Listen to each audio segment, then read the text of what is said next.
Hey guys, this is Kajal Kaushik and I welcome you all back on my channel cool and easy. मैं आप सभी का एक बार फिर से स्वागत करती हूँ अपने चैनल कूल एंड इजी में। मिष्टी और मैं आज आप लोगों के लिए फिर से ले आए हैं अकबर और बीरबल का एक बहुत ही मशहूर किस्सा और उम्मीद करते हैं कि आपको वो पसंद आएगा। तो हुआ यूं कि एक बार राजा अकबर की कोर्ट में उनका कोई एक मंत्री बीमार हो गया और उनकी बीमारी का कारण था एक प्रकार का जख्म जो कि फैलने वाला था।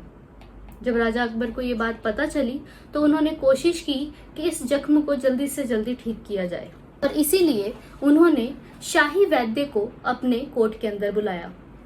शाही वैद्य ने जब उस मंत्री के जख्म को देखा, उन्होंने बोला कि इस जख्म को ठीक करने का सिर्फ एक ही तरीका है कि इस पे कैमल का मिल्क डाला जाए।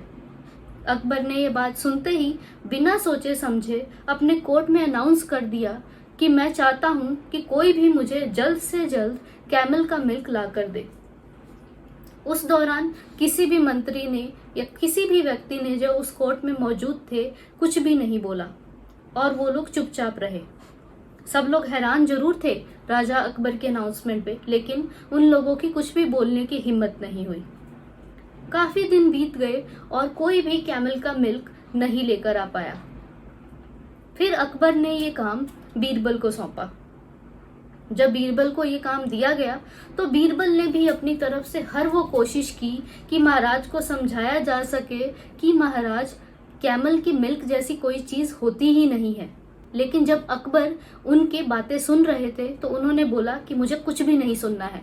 अगर शाही वैद्य ने कैमल मिल्क का जिक्र किया है तो ये जरूर होगा, मैं उनको गलत नहीं कहूंगा, तुम मुझे कहीं से भी कैमल का मिल्क ला कर दो। अब बीरबल बहुत ज्यादा निराश हुए और वो चुपचाप राज्य दरबार से चले गए। बहुत दिन वो इस बारे में सोचते रहे और इस दौरान वो कोर्ट में भी जाने से कतराते रहे। और यही कहिए कि वो जानबूझकर कोर्ट में नहीं गए, क्योंकि इस बार राजा अकबर की डिमांड का उनके पास भी कोई सोल्यूशन नहीं था। अब वो करते क्या? उन्होंने एब्सेंस को चूज किया इसके सोल्यूशन के लिए। जब बहुत ज्यादा दिन बीत गए, ना ही कैमल मिल्क आया और ना ही बीरबल कोर्ट में आए, तो अकबर चिंतित हो गए और बोले कि अब ये बीरबल को क्या हो गया है? अगर इसको मिल्क नहीं भी मिल रहा है तो कम से कम ये कोर्ट में पेश तो हो, लेकिन ये तो आ ही नहीं रहा है।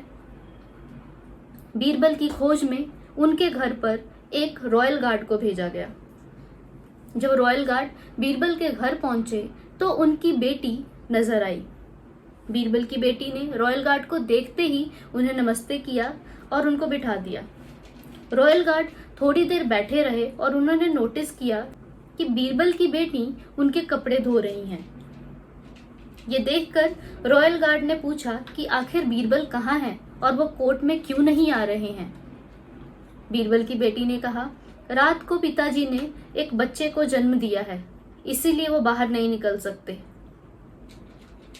राजसी गार्ड ये बात सुनकर बहुत हैरान हुआ और वो भागे भागे कोर्ट में चला गया। कोर्ट में जाकर उसने ये सारी बात सबके आगे बताई। मंत्री तो हंसने लग गए और अकबर बहुत ज्यादा गुस्सा हो गए कि ये क्या बात हुई। वो सच का पता लगाने के लिए और बीरबल को कोर्ट में वापस लाने के लिए अब खुद बीरबल के घर चल कर गए। जब वो बीरबल के घर पहुंचे और बीरबल ने उन्हें आते हुए देखा तो वो चुपचाप आकर और शरबत लेकर उनके सामने बैठ गए। अकबर उन्हें मिलते ही बोले, बीरबल, ये क्या बात हुई भला? तुम ऐसा कैसे कर सकते हो? क्या कोई पुरुष भी बच्चे को जन्म दे सकता है क्या?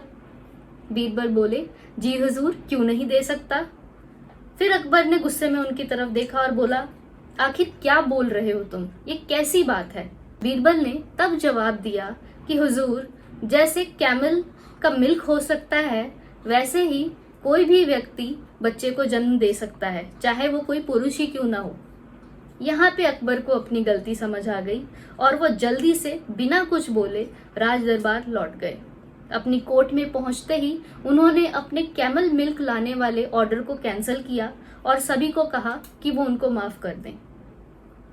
अगले दिन उन्होंने बीरबल को भी कोर्ट में बुलाया और उनके सामने भी अपनी गलती मानी कि वो गलत थे और उन्हें शाही वैद्य को समझाना चाहिए था। फिर उन्होंने बीरबल को गले लगा लिया, वही कहते हुए जो हमेशा कहते थे, बीरबल ओ बीरबल, अगर तुम ना होते तो मेरा क्या होता। तो इस तरीके से समझदार बीरबल ने एक बार फिर से अकबर का दिल जीत लिया और उनकी दोस्ती उसी तरह कायम रही। हमारी वीडियो को लाइक एंड शेयर जरूर करें, हमारे चैनल को सब्सक्राइब करना बिल्कुल ना भूलें। ठीक इसी तरह मिलते रहेंगे आपके साथ हर बार अकबर और बीरबल के एक नए किस्से के साथ, और कोशिश करेंगे आपको एंटरटेन करने की। Till then